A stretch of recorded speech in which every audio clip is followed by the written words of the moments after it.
Okay, so inanimate matter came first, then how did we come to be? As intelligent beings in a conducive environment? Leonard, if an intelligent deity did create this universe, then why does it seem to be not a great design? Why is most of the universe empty and pointless? Why are there natural disasters and illness? Surely it could have been designed to avoid these things. Isaac, this needs to be addressed, as it is a common misconception amongst atheists. It is a complete logical fallacy to assume the reasoning and logic of a deity that is not confined by space and time, has a level of intelligence immensely superior to ours, and endless power, as he is the creator of all that exists, is a logic that should align or be comparable with ours. You would expect the level of insight and foresight such a deity would have would be beyond our capability. I appreciate we had agreed this discussion would be independent of the views of any religion, but I will need to call upon religions in general for a moment to make my point. Most religions, certainly the Abrahamic religions, believe this universe was never intended to be perfect. Perfection is for the hereafter. It is part of the purpose of this temporary dwelling that natural disasters will occur. They are mentioned in several scriptures. So, I would argue the universe has been designed perfectly given its purpose.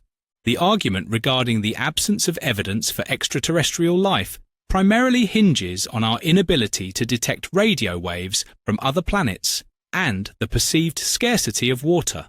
This line of reasoning presupposes that all life forms must share similar survival requirements to our own, which is not necessarily valid. Alternative mechanisms for energy storage and utilization could enable life to thrive in ways that are entirely foreign to us. Even if it were established that life exists solely on Earth, this would not serve as a valid argument against the existence of God. As I noted earlier in our discussion, the immense scale of the universe may reflect the Creator's intention to highlight the contrast in grandeur between humanity and the divine. It could also symbolize a singular origin, a singularity that could only have been initiated by an external force. This perspective aligns with the teachings of mainstream religions, which encourage individuals to seek God through their observations of the world around them. You may wonder how one can conclude that the universe is a product of intelligent design if it does not appear to be optimally designed. In response, I would urge you to adopt a scientific mindset and apply the same methodology you would use for any scientific inquiry. When addressing a problem, one typically begins by identifying the known factors, followed by an attempt to deduce the unknowns based on these knowns and established principles. For certain unknowns, reasonable assumptions can be made, grounded in the knowns and accepted theories. The points you have raised do not negate the concept of intelligent design. Rather, they represent unknowns in relation to our current understanding and capabilities. The knowns, which include a wealth of evidence supporting the notion of intelligence, simply engulf such half-baked objections to God. Leonard, let me provide you with an example of a flawed design. What is known from evolutionary biology of sensory organs confirm the eye is a suboptimal design. The vertebrate retina, which is the part that the light is eventually focused onto, to be processed by the photoreceptors and sent to the brain as electrical signal to again be processed as an image, seems to have been placed the wrong way around. It would make sense for the nerves that send signals to the brain via the optical nerve to be on the rear side and the photoreceptors facing the front, so that they are more exposed to the incoming light. An obvious opportunity for design optimization, or in reality, further evolution. Isaac, atheists never cease to amaze me. Complete and utter desperation on your part. I have to maintain, you have already concluded you will not believe in God, a completely contrived position, and will grasp at any futile and misinformed opportunity to support your presupposition. You are willing to ignore the profound sophistication and cling onto this notion which you cannot prove from testing or by replacing it with a bionic eye, as we have not advanced enough in science to produce one. In addition, we do not even fully understand the working of the eye, especially how the signals are processed, and yet you believe you are qualified to make an improvement to its design. From the little we do know about the eye. We can arrive at no other conclusion other than meticulous and ingenious design, so much that the invention of the camera was inspired by it. The convex shape of the cornea, a lens that directs the light. A controlled portion of the light is allowed to enter the pupil. The iris muscles contract and expand the pupil in response to light intensity. An amazing, closed-loop control. The sclera, a tough fibrous region that protects the delicate components of the inner eye. The lens then directs the light onto the retina, necessary to focus the light in order for efficient processing of frequencies. The lens itself is controlled by the ciliary body. Finally, the light is projected onto the retina. The photoreceptors on the retina convert the light frequencies into electrical signals the brain can understand. These are sent to the brain through the optical nerve. The eye is a complete and precise system. Each part plays a key role in its operation. The eye is self-cleaning, self-repairing, self-adjusting, and self-lubricating. An ingenious design that could never come by accident. You do not have sufficient insight into the functioning of the eye. Neither can you verify from testing if your suggestion would make an improvement to its design. It could be the photoreceptors are on the reverse side to avoid any damage to them at times of high light intensity, or to avoid a very high amplitude signal travelling to the brain, which it may struggle to process. It could be the receptors are places at the back to receive the attenuated waves that reach them, which are sufficient to process an image but also avoid damage. Just like a microphone could get damaged, or damage the speaker it transmits to if the received sound is too loud. The fact is, we know the eye works, and works very well. Leonard, Isaac. It is pretty much a fact now that we have come from evolution, which is a result of random mutation and natural selection. There is no intentional innovation involved. There is so much evidence now that we, like all animals, have common ancestry. Evolution is here to stay, as it is undeniable. Evolution, my friend, is a completely random process, and therefore there is no longer a need for God. Isaac. Let's get into evolution then. Start with microevolution and progress to macroevolution. Please explain how we came into existence. Really interested to see how you justify random atoms falling into stable molecules. Then the ocean churns some more. And voila, you have a cell. A highly complex self-replicating, self-sustaining machine with several integrated subsystems. Leonard? Of course, the stable molecules are the only ones worthy of note. Other molecules are created, but they have a short life as they are not suited to the early environment. The chance we refer to in terms of evolution is like nothing you have ever experienced, which is why you struggle with it. We are talking about development over millions of years. Creating a cell randomly is probabilistically viable. The chance of it occurring increases with time. Just like any random event, the higher the number of attempts, the more likely the result you require. We have observed in laboratories that if we mix gases that existed in the Earth's early atmosphere, CO2, H20, NH3, CH4, and provide energy, we can produce amino acids, just like early creation. Purine-like substances needed for DNA can also be produced. The primary and essential process that facilitates evolution is replication. Eventually, the replicator molecules would have been produced by microevolution. The replicator could be a mold that creates molecules similar to itself, or a template that creates the same molecule over and over again, which is not like itself. Cumulative errors will occur in the replication. The errors in copying are referred to as mutations and are what lead to evolution, or changes in attributes of the consequent organism. 3 criteria allow the organism the ability to survive and thus permit its abundance due to replication. 1. Longevity. More stable ones survive. 2.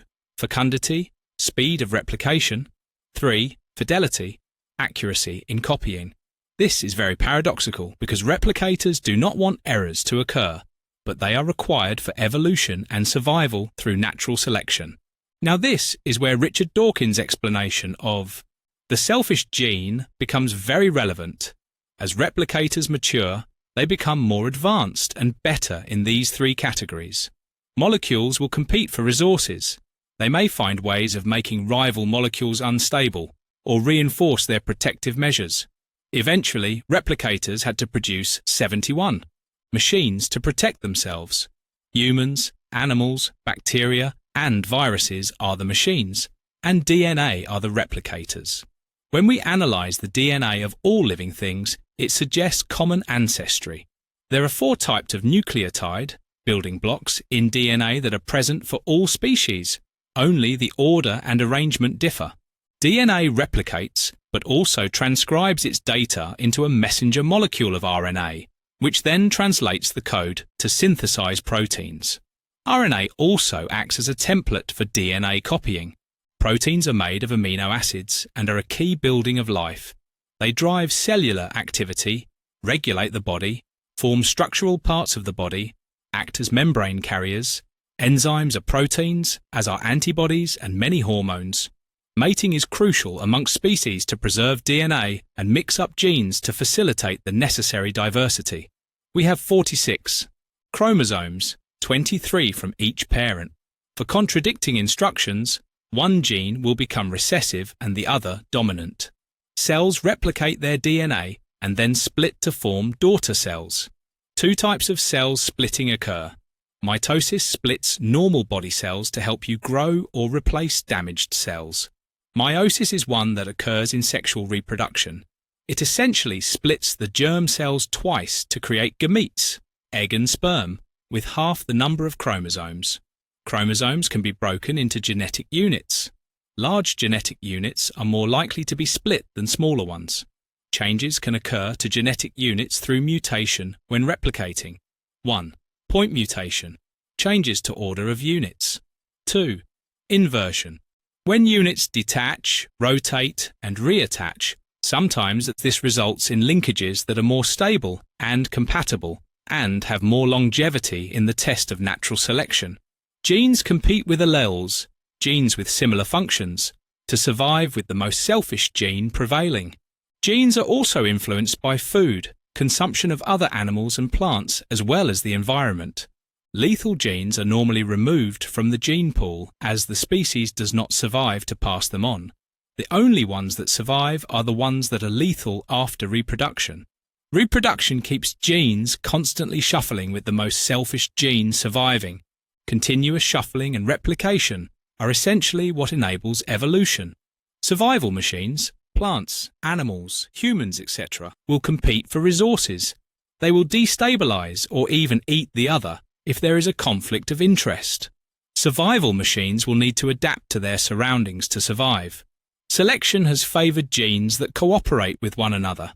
Natural selection has provided longevity specifically for those genes that permit a central control unit, i.e., the brain, to coordinate the survival machine, and possesses mechanisms that can harness energy for movement and thought. Evolution also sees sensory organs as being advantageous tools for survival. The perception that survival machines give is that they are motivated by purpose, but really, they are just a result of natural selection. Genes can instruct changes, but these changes are slow to manifest. For this reason, they must set constant ground rules to avoid any harm to the machine. This is done by survival machines, such as humans, having the ability to learn from experience and be aware of benefit versus harm. They can then take this learning and run risk assessment simulations of future hazards. Eventually, the brain has become so advanced and adept at preserving its machine. Its command takes precedence over changes coded by genes. It is often said it is the genes, or their preservation, that cause us to save a partner or offspring from danger. Communication is another tool used to avoid danger. Negative actions are observed when there is a conflict of interest in what each machine perceives as necessary. Altruism can be adopted at times.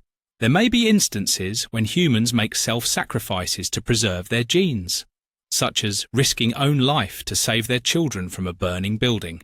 Hamilton's rule is often applied. Relatedness x benefit of altruistic act, cost of altruistic act, in order to justify the act. Machines will also need to make the correct decisions as the environment changes. Whilst also being cognizant, they need to keep account of their relatives in order to preserve DNA. Survival obviously impacts machine attitude towards others and reproductive control. It also has an impression on mating selection. It may be strong, and brave men are more attractive to the opposite gender because of their ability to hunt, protect, and reproduce. Again, in interest of gene preservation. The most basic type of organism is the prokaryotic cell. These do not have a nucleus. Instead, they have a 74, far more primitive and less organized version called the nucleoid, which stores the DNA. Bacteria is a type of prokaryote. These were most likely the first living cell which was developed in the ocean. At some point, a group of prokaryotic cells would have gone through a symbiosis to form the eukaryotic cell, a more complex cell with a structured and organized cell, as well as mitochondria, a membrane-walled cell in which energy necessary for biochemical processes is generated, in addition to other organelles with required functions that allowed the cell to survive in an oxygen-rich environment. The cell membrane of the prokaryotic cell folded to create the nucleus, and bacteria formed the mitochondria. The genes residing in the nucleus that are made up of DNA also have defined functions. Homeobox genes, for example, are very advanced and control early development of a species. They not only provide instructions for the development of anatomy, but also provide them in the correct sequence and at specific time intervals. Isaac, may I suggest we cover microevolution first? Otherwise, there will just be too much for me to respond to in a single rebuttal. Please just finish off with how the first living cell came to be, and a bit about how it evolves. Perhaps then I can have my turn before we discuss macroevolution and how the diversity of life we enjoy today had arisen. Leonard, Luca is the first common ancestor between proto-life and living organisms. It most likely did possess a cell membrane, DNA, machines for copying DNA, and a ribosome. Most scientists believe it first arose in the warm hydrothermal vents at the bottom of the ocean. Energy would have come from geothermal events, as it would not have had access to sunlight. Most creationists rely heavily on the chicken or egg analogy for proteins and DNA, meaning DNA require proteins to construct them, but proteins require a DNA code to be made. However, this argument has been refuted by the common agreement that RNA was created first. RNA is quite autonomous and can act like enzymes. Therefore, it can be created without the need of proteins. It then most likely acted as a template to create DNA, following which proteins would have been created. In 2016, Thomas Carell showed that RNA could be created in a laboratory by providing some energy to a mixture of elements and compounds that would have been in abundance prior to life. So we can say, with much confidence, RNA would have replicated and mutated in doing so to create Luca. Eventually, DNA would have been evolved. We know many viruses never transitioned to being DNA and are still RNA-based today. When we analyse DNA, there can be no doubt in all living things having a common ancestry. We see common DNA building blocks that have been reordered, or DNA that has been effectively switched off. Its use is obsolete because of the way the species has adapted to its surroundings. Isaac, I think you have provided a good summary of microevolution. I like the way you have developed a well-structured argument. Unfortunately for you, I have heard it all before, and it is riddled with flaws and unjustified assumptions. Let's work from the beginning. As a general observation, when you are discussing the matter of DNA being optimized for its surrounding with time, you are inadvertently suggesting purpose and agency. You make a very subtle transition to insinuating intelligent design, but still claim it is a random process filtered by natural selection. You are holding up the banner of natural selection, but can't practically incorporate it into your argument. As an example, if the genes are responding to the surroundings by allowing animals to grow canine teeth in an environment where there is little vegetation and abundance of prey available. Arguing such is a complex and responsive process, is inspired by intellect, is far more compelling that arguing it occurred from many years of erroneous replication. until you landed on the DNA arrangement that was at most suited. Part of the problem is the way probability is modeled in mathematics. It is correct and not necessarily correct at the same time. If time was infinite, or if a stochastic activity was attempted infinite times, the compounded probability of each event occurring, x, consecutively will converge towards zero, but not actually reach zero. If each possibility is converging towards zero, then it would necessitate that each output could occur, as the probability of all other outcomes other than the outcome we are interested in is 1 to x. So, let's take the simplest example of flipping a coin. The probability of getting ahead is 1/2. If we have an infinite number of attempts, we will need to multiply 1/2 by itself an infinite number of times to calculate the probability of us getting ahead. The remainder of the probability will be 1x, which will be for tails. If x is pretty much 0, then the probability of getting a tail is very close to 1, so necessary to occur. Although this is a good way of mathematically representing the recognized notion that you are more likely to achieve a desired outcome if you attempt it several times, it does raise a problem. If the likelihood of an event occurring may appear to increase due to the compounded probabilities of various alternative outcomes occurring consecutively, diminishing with successive attempts. This observation implies a potential reliance on prior events. Nevertheless, this interpretation is questionable. Each attempt is an independent occurrence, possessing its own probability at that specific moment, and is entirely unaffected by previous events. The correct molecules do not have to come together to create the first cell. Neither does natural selection have to develop the optimal species even with infinite time. I take the point that species will become extinct if they are not optimal for the environment they live in the case they die before being able to reproduce. But mathematically, this does not mandate an optimal design. Furthermore, as with elementary particles, the concept of a completely stochastic system becomes redundant when laws are in place, laws that are accepted and used by science. We have many of these interdependent laws that you claim we got by chance. Laws of chemical reactions allowing molecules to form types of energy to be used for cellular activity, laws of diffusion, and the list goes on. Preceding particles that made atoms and atoms that made of molecules were all bound by laws. Laws that were present from the beginning of time. Laws that you rely on to create theories. We call these processes stochastic because our brain cannot compute processes of such complexity. However, there is no reason why a far more powerful deity could not set the initial conditions of the universe such that predefined and appropriate laws would create life.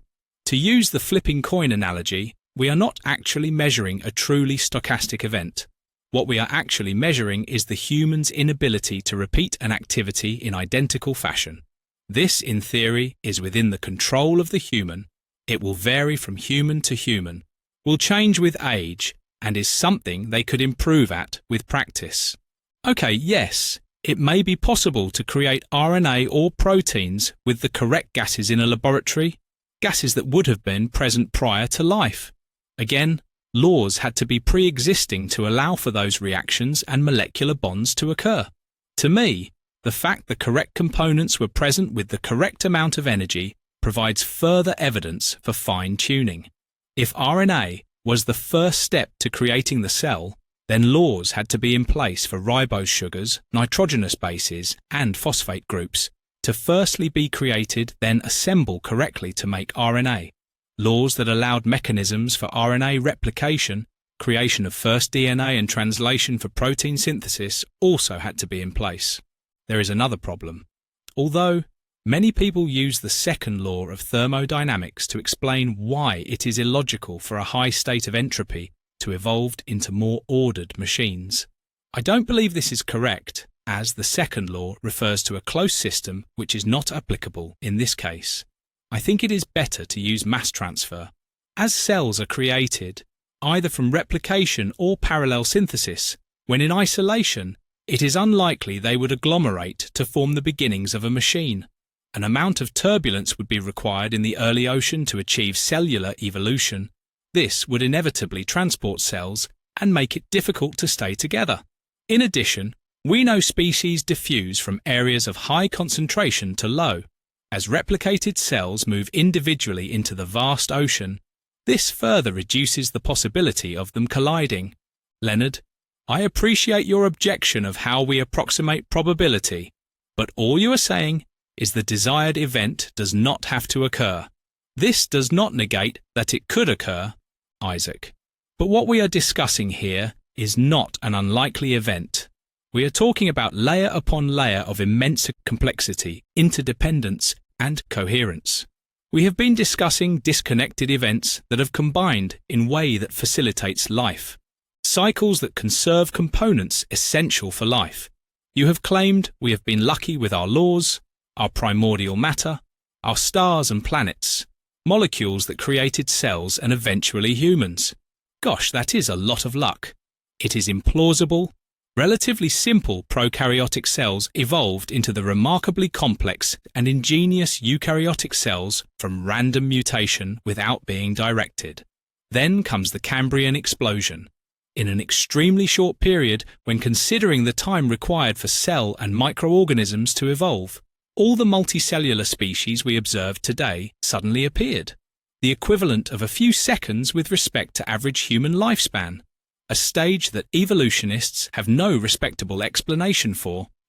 There is no necessity to delve into the remarkable engineering that living machines exhibit.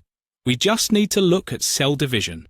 Let's start with mitosis, which is the first two stages in which two nuclei are created, followed by cytokinesis, which is when the cytoplasm is split to create two daughter cells.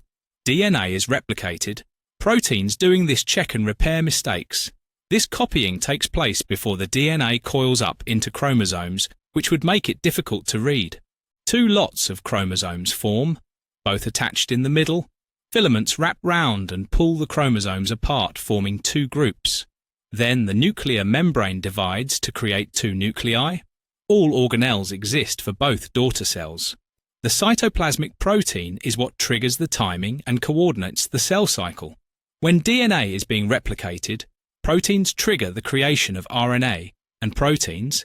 DNA is then transcribed by the RNA to create the required proteins. By the way, there is currently no theory on how complex proteins required to make membranes could have evolved. Connexins are proteins that join alike cells together to form tissues. They also need to be able to detect the cell is similar in properties. The cell itself is an extremely complex factory. It has material supply, quality control, mitigation, production processes, production process timing. All aspects of production present in factories we can relate to. It is so absurd to suggest the immense complexity of the cell and its replication came to be as a result of random molecules colliding with one another over a long time. Richard Dawkins theorizes in his books The Selfish Gene and The Blind Watchmaker. The first replicator was developed from the variety of molecules present on the Earth before life. Large molecules would have had a longer lifespan than today, as there was little bacteria present to decompose them. The source of energy for reactions most likely would just have been sunlight. The building blocks that make up the replicator would require an affinity to like molecules. The alike molecules will attach themselves to the replicator in an ordered fashion. Eventually, the replicator will have selectively acquired the molecules to create a copy of itself. Richard Dawkins suggests this is analogous to the formation of crystals in solution that attract similar molecules to a nucleation point. The nature of their shape means molecules can pack themselves in an orderly way on the surface of a crystal. Thereafter, the crystal will grow layer by layer, with each layer being almost identical to the layer below. He also mentions an alternating inverse process is possible, during which the original building blocks attract their anti-molecules, creating an anti-copy, which itself replicates to create a copy of the original replicator, and so on. However, the copies were not accurate, and the errors accumulated with subsequent replication. This created diversity, with the most stable replicator and the one that has the fastest rate of replication having the highest longevity. Eventually, the supply for building blocks became scarce, so replicators had to compete for them, the prevailing replicator being the most stable and fastest propagating. Replicators may also have developed the ability to weaken competitors. The dominant replicator then stored itself in machines for self-preservation. Once again, it is very difficult to justify such explanation using a stochastic modelling frame. Evolutionists inadvertently adopt a tone and a disposition of intelligent design to explain mechanisms, but then must shroud their argument with the notion of being random events, but are never able to reconcile between the two positions. For example, the notion that higher competing replicators had to develop the ability to chemically weaken competitors to survive necessitates intellect and purpose, not chance.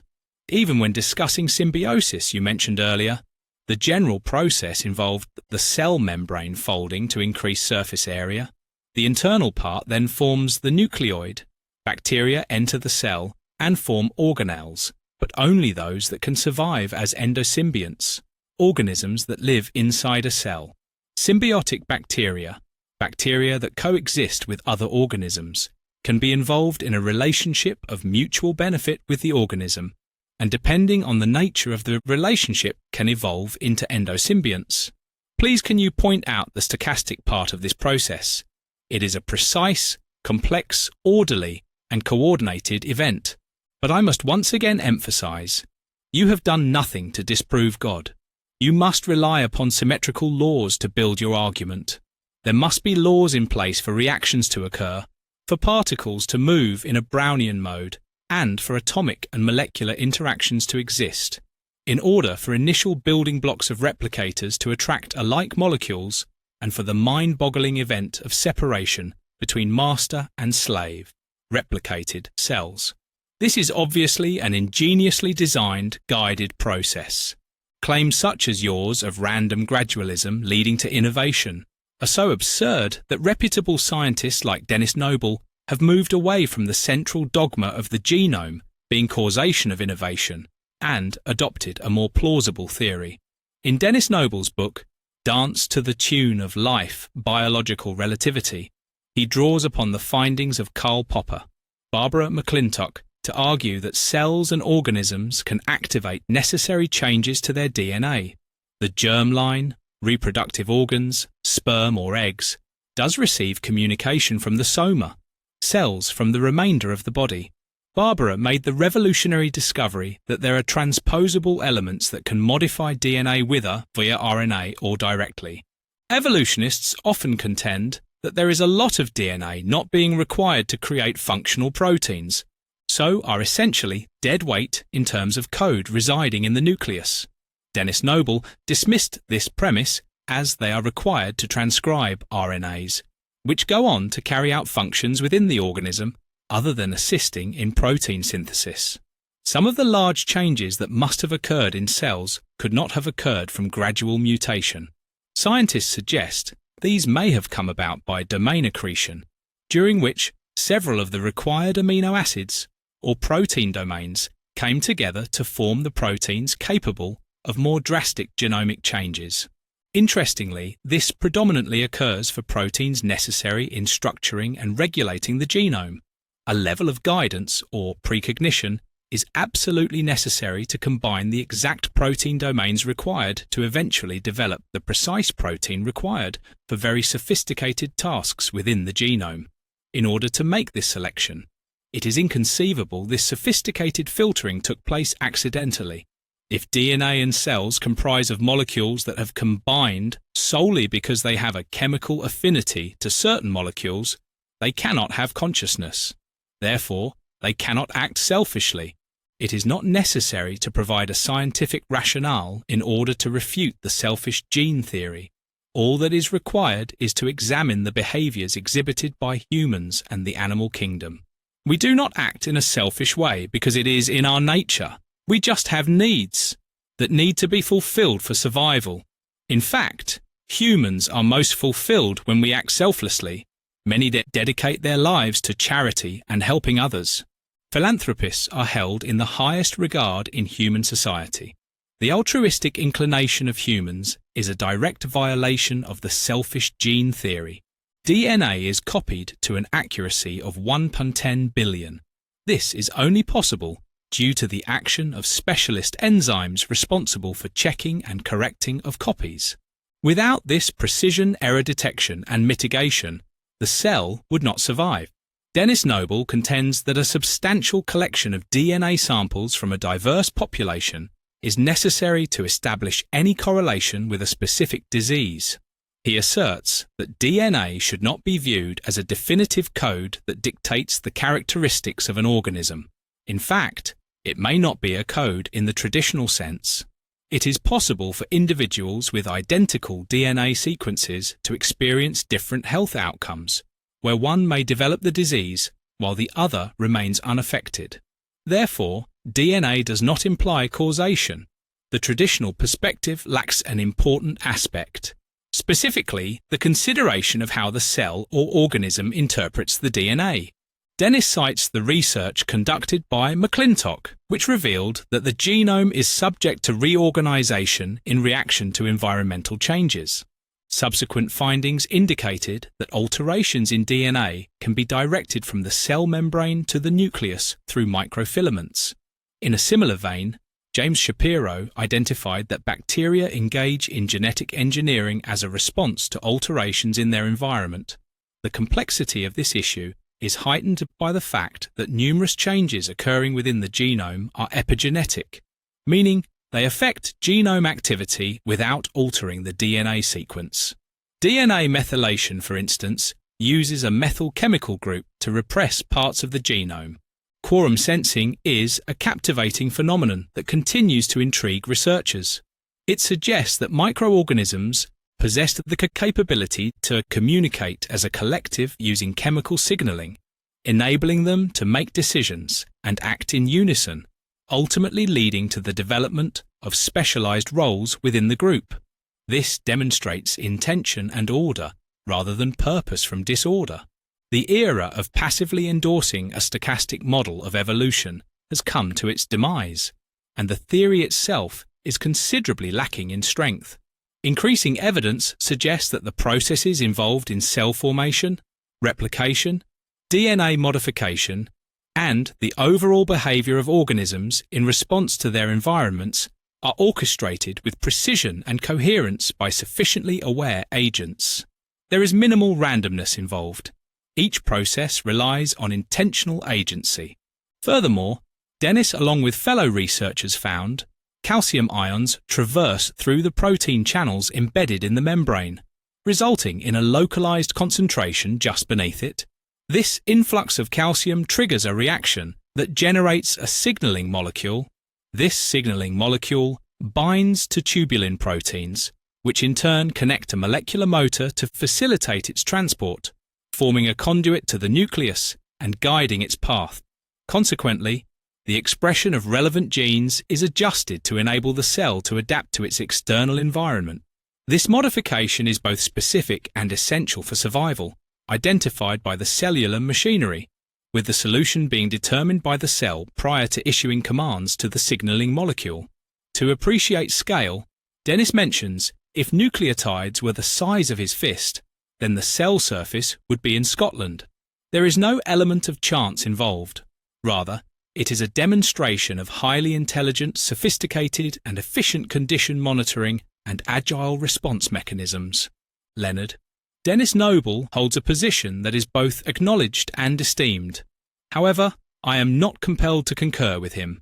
There is no justification for dismissing the possibility that proficient and specialized enzymes could arise from random DNA mutations, subsequently refined by natural selection. In this process, only the enzyme best adapted to its environment will endure.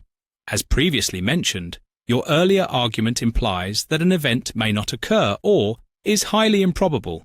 Yet this does not eliminate the reality that it remains a possibility. Isaac. It is clear that my explanation regarding the shortcomings of the mathematical approach to substantiating stochastic evolution was either not comprehended by you or that you prefer to ignore it due to an inability to formulate an adequate counter-argument. I have effectively countered your stance on both mathematical and physical bases. It is now appropriate to conclusively dismiss this unproductive theory by directing you to relevant mathematical research. In 1991, researchers David Haig and Lawrence Hurst from the University of Oxford revealed that DNA possesses a remarkable capacity to conceal errors. This indicates that phenotypic changes in DNA are considerably more difficult to achieve. Consequently, this finding undermines the theory that species evolve primarily due to replication errors, suggesting that an alternative mechanism must be considered to support the notion of evolution in some form. Vasigian, Woese, and Goldenfeld formulated a probabilistic model aimed at assessing whether genomic mutations could lead to the variety of species observed in the present day.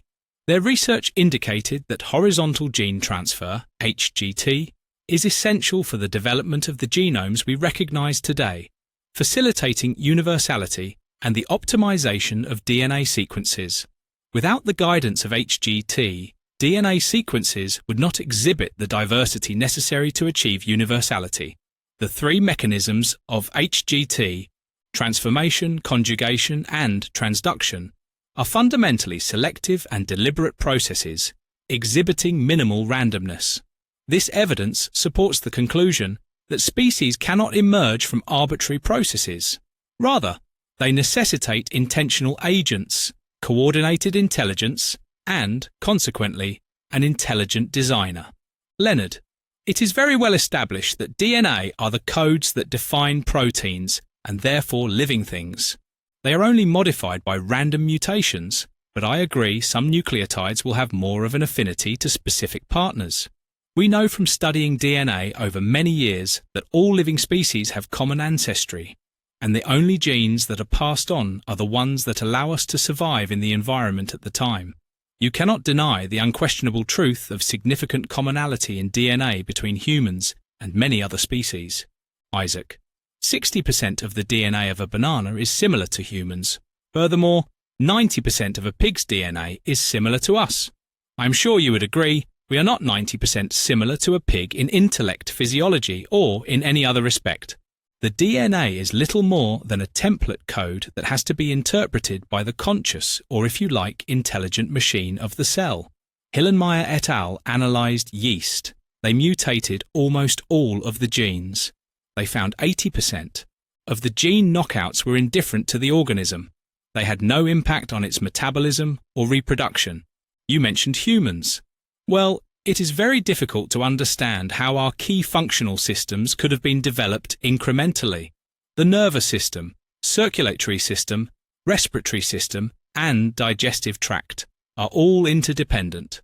They all need to cooperate in harmony to metabolize energy and thus survive. It is necessary they would have to be created simultaneously and not through gradualism.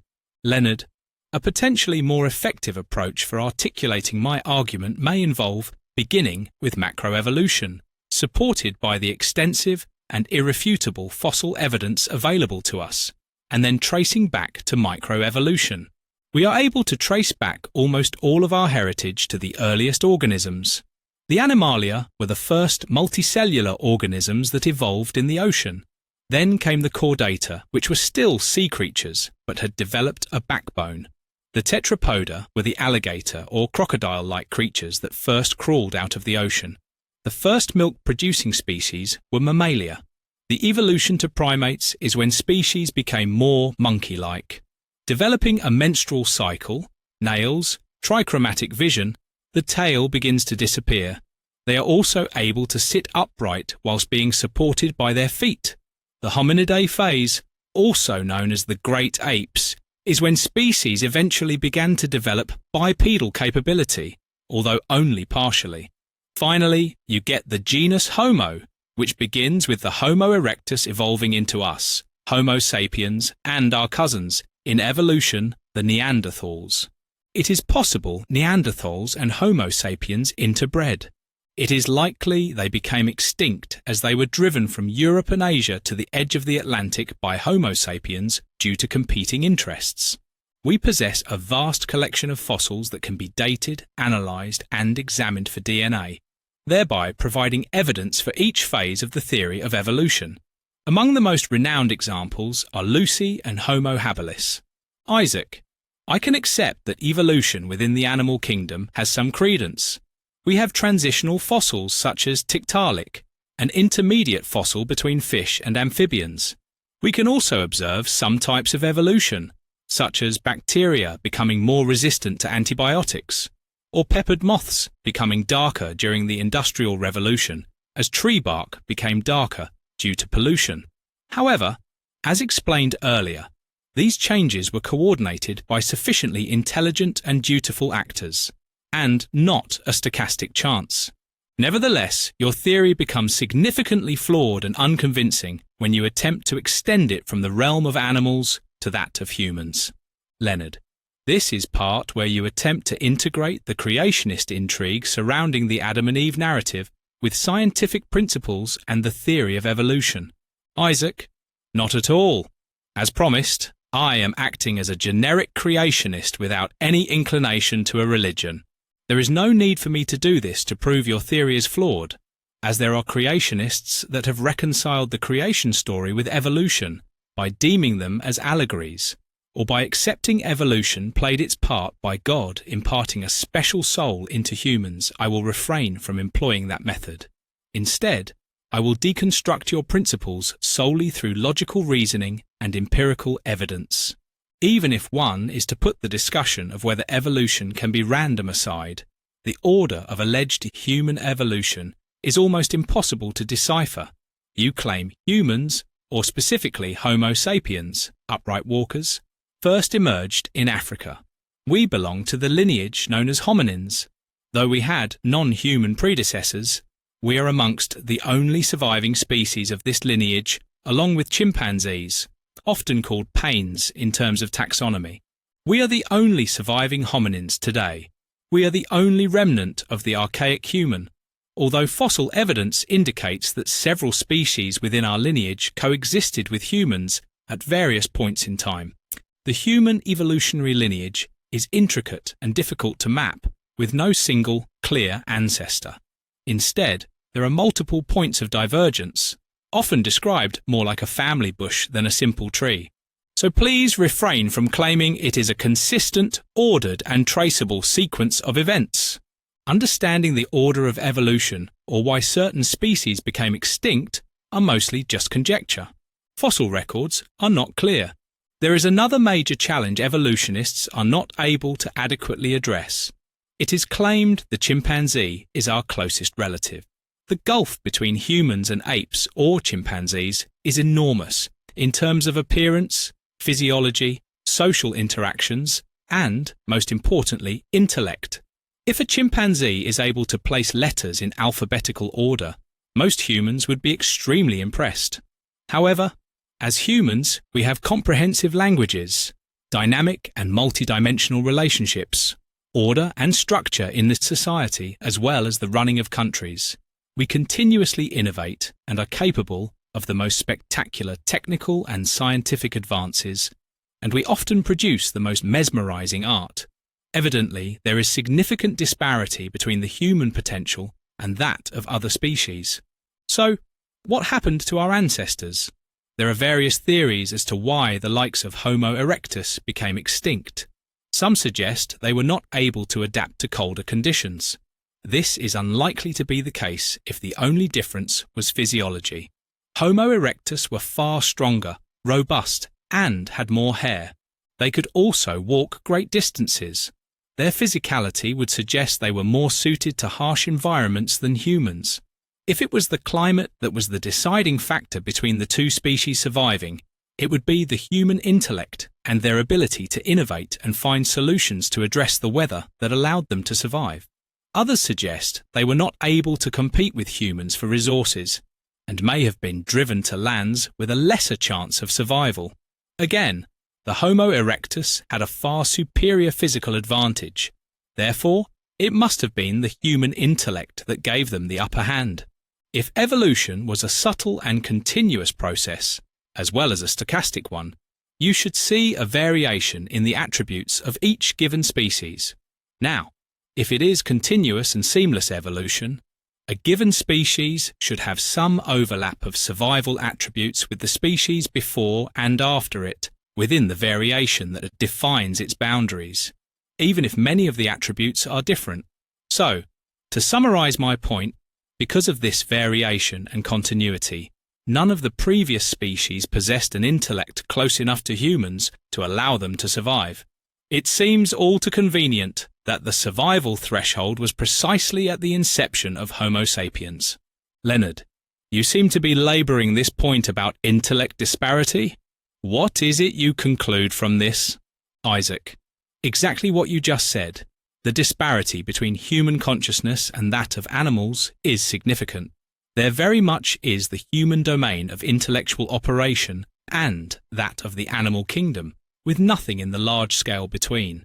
The species that we have fossils for, and you claim to be our ancestors, are almost certainly within the animal domain in terms of intelligence. You have nothing that bridges the intellectual gap between them and us.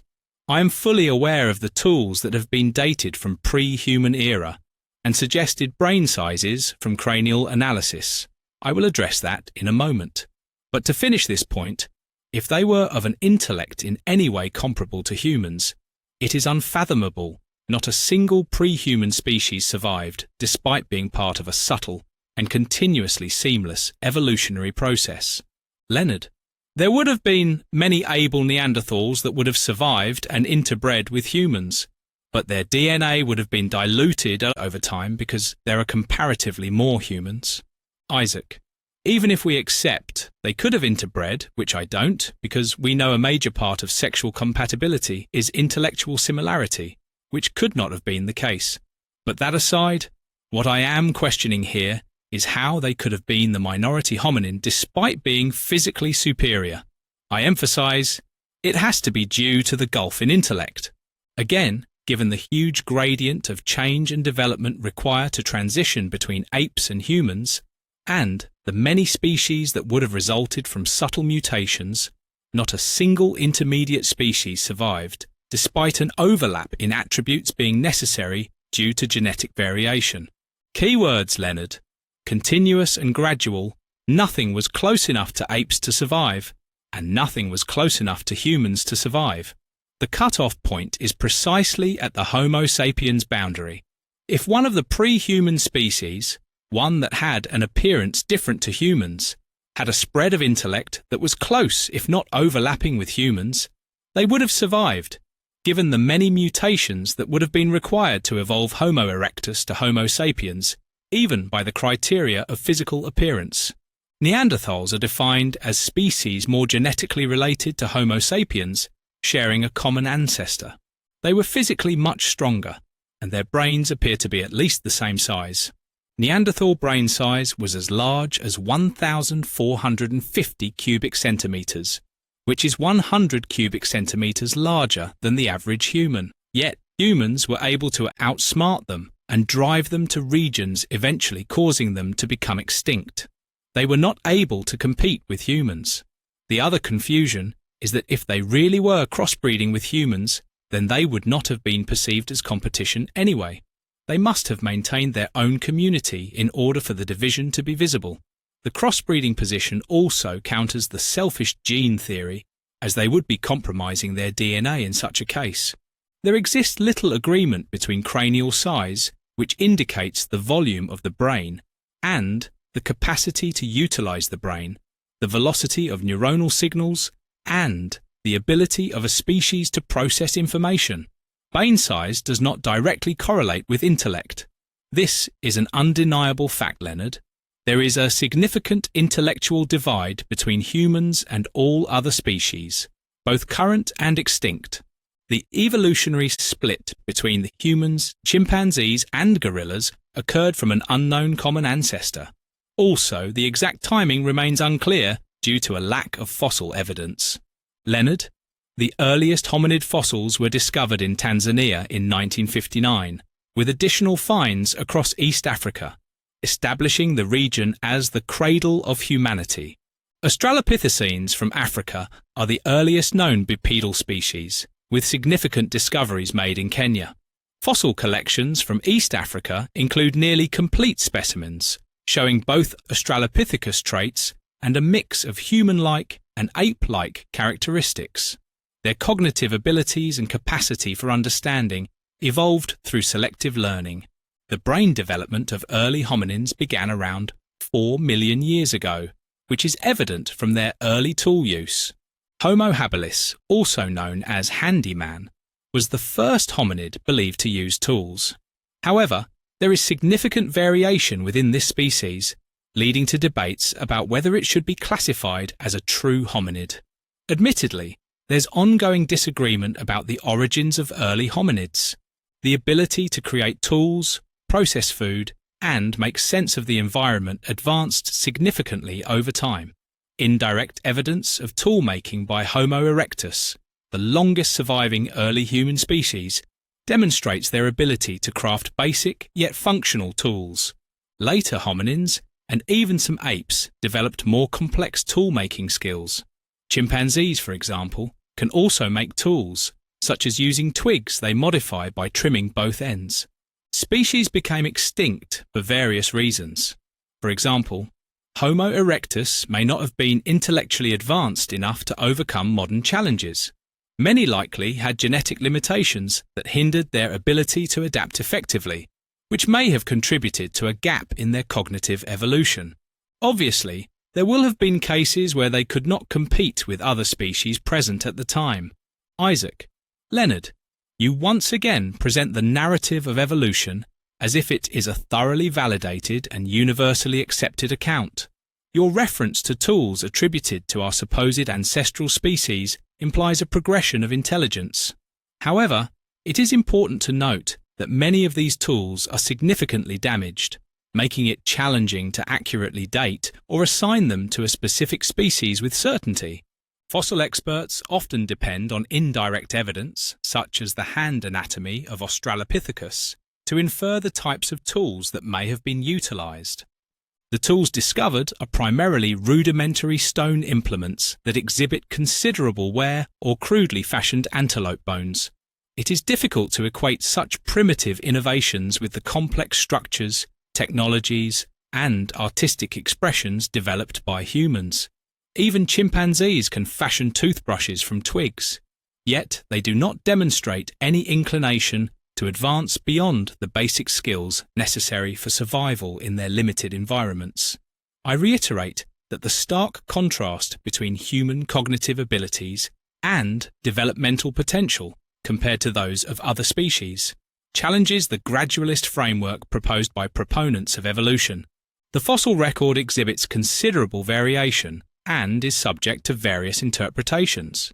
Within the species Homo habilis, there exists substantial diversity, complicating its classification. The precise ancestral origins of the Homo species remain uncertain. Notably, there are significant gaps in the fossil evidence pertaining to the transitional phase between Australopithecus and the genus Homo, which includes Homo habilis, Homo rudolfensis, and Homo erectus. This transitional period extends over 1.5 to 2.5 million years, and the fossil records from this entire time frame are often deemed questionable and incomplete. We do not even know if Homo habilis and Homo rudolfensis are human ancestors or side branches of the tree of species. The most complete Homo erectus skeleton found in Kenya belonged to an 8-year-old child. Evidence suggests they lack the ability for complex speech. Additionally, there was significant variation among different Homo erectus populations. The origin of the Homo erectus cranial fragments found by Dubois in Indonesia, 1891, are heavily disputed. Numerous fossil findings challenge the notion that evolution occurred gradually. For instance, a Homo habilis fossil unearthed in 1986, OH62, exhibited a small brain and characteristics reminiscent of apes, prompting inquiries regarding its classification as an early human species and its significance in our evolutionary timeline. It is suggested that Homo erectus emerged approximately 200,000 years after OH62, indicating that a rapid evolutionary transition would be necessary to account for such a significant biological change within a relatively brief period. I have no objections to those who emphasize the fossil evidence. However, it should not be regarded as absolute fact. There are numerous shortcomings that undermine such certainty. My primary concern lies in the significant disparity in intelligence observed between Homo sapiens and the intermediate species that exist between Homo erectus and Homo sapiens. Leonard: It's quite simple, really. Humans were also very primitive but learned and developed with time. Isaac: That is not true. Neanderthals and Homo erectus created rudimentary stone tools and exhibited minimal language capabilities. In contrast, early humans displayed a remarkable capacity for innovation, developing sophisticated tools using a composition of materials. They also possessed a fundamental grasp of scientific principles, which was evident in their creation of projectiles and utensils for consumption, as well as material selection. Furthermore, humans demonstrated advanced linguistic skills from an early stage, enabling the formation of complex social structures. The use of symbolism and artistic expression has been a defining characteristic of humanity since its inception, allowing for the establishment of alliances, cooperation, and the exchange of ideas. I am happy to accept your case of humans learning with time in part. It was the pace at which humans were able to learn, innovate, and implement that assured their survival, again, underpinning my point of the notable gap in intellect between humans and other species. Leonard: Therefore, it follows that divine intervention must have occurred, resulting in the creation of Adam and Eve. I understand the direction of this argument. However, my concern lies in the fact that after employing a scientific approach to challenge the atheist perspective, one may paradoxically adopt an unscientific stance by embracing the concept of miracles. Isaac: At this stage, I am not arguing for the Abrahamic creation narrative. As mentioned earlier, there are ways we can reconcile evolution with the creationist approach. For now, I just want you to accept this gap exists amongst the many other gaps and uncertainties we have mentioned.